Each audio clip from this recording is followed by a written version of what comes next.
In between chasing hurricanes and tracking storms, CBS Mornings senior meteorologist Rob Marciano has spent the last 3 years researching the technological innovations poised to define our future. In his new book, The Next Big Thing, it lays out the cutting-edge advancements in energy, electricity, infrastructure, and AI that Marciano says will, quote, change our lives for the better.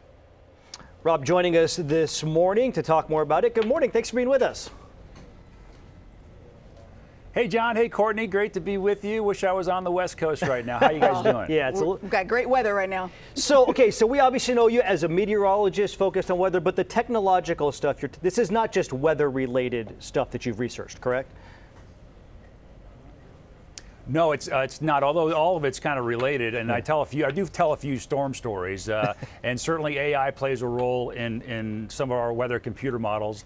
And but we talk about 4 pillars of how we're going forward in society: information, which basically is AI and computing, energy, electricity, and infrastructure. So all those things, and then there's subcategories within there. There's a lot to cover, but I work with a brilliant physicist who helped me understand some of the headier topics, and it's a Nat Geo book. So I don't like to write or to read books that don't have pictures. So this has the pictures, not all words. We love the pictures. Okay, Rob, I think you're like me. I love things about how things are made, how things work. And I know that when you were a kid, you were into those kinds of things. My worry, though, is are we getting too big for our britches? Are we moving too fast? Do we have the infrastructure for all of this information and advancement? Well, it's a fair point, Courtney. Look, we need a lot of electricity to power these the AI, right? And certainly quantum computers as well require a lot of energy. Do we have the electrical grid? No, we need to upgrade that in many spots. Do we have the green energy? No, we need to improve on that. Hopefully nuclear fusion will become a reality, which I went and visited Lawrence Livermore just south of you guys to explore that, and that's getting more promising. We're still a long way off, but that's getting more promising.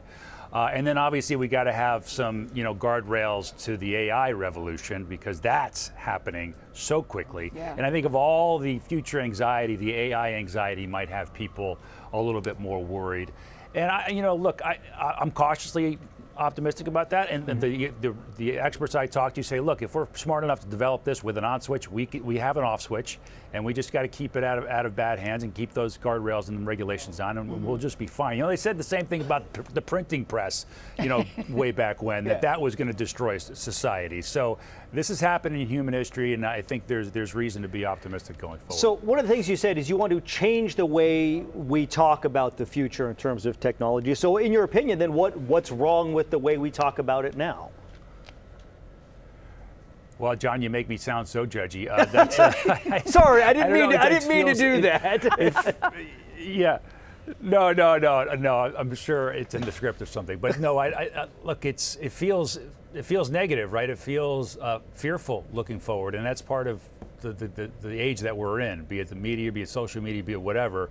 And a lot of times, like when I talk to my kids about the boogeyman or thunder and lightning, like we're fearful for a lot that we don't understand. So, and I was too, and I still am about the things I don't understand. So part of my purpose to write this book or to explore this project was to gain some understanding of the things that I didn't understand, and celebrating how far we've come just in the past couple of 100 years. So once you get a grasp of some of the things that we use every day, and then you see some of the things and the people that are developing the new innovations that are going to launch us into the future, it becomes less fear and more excitement and optimism.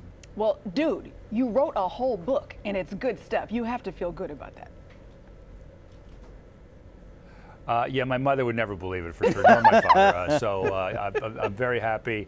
And I had great partners as well. So, and again, there's a lot of pictures. So please pick one up at your local bookseller. I appreciate you guys for having me on. That's awesome. Rob Marciano, the next big thing out in bookstores right now, and as you mentioned, it's a combination with Nat Geo. So the photos are going to be fantastic, of course. Thanks, Rob.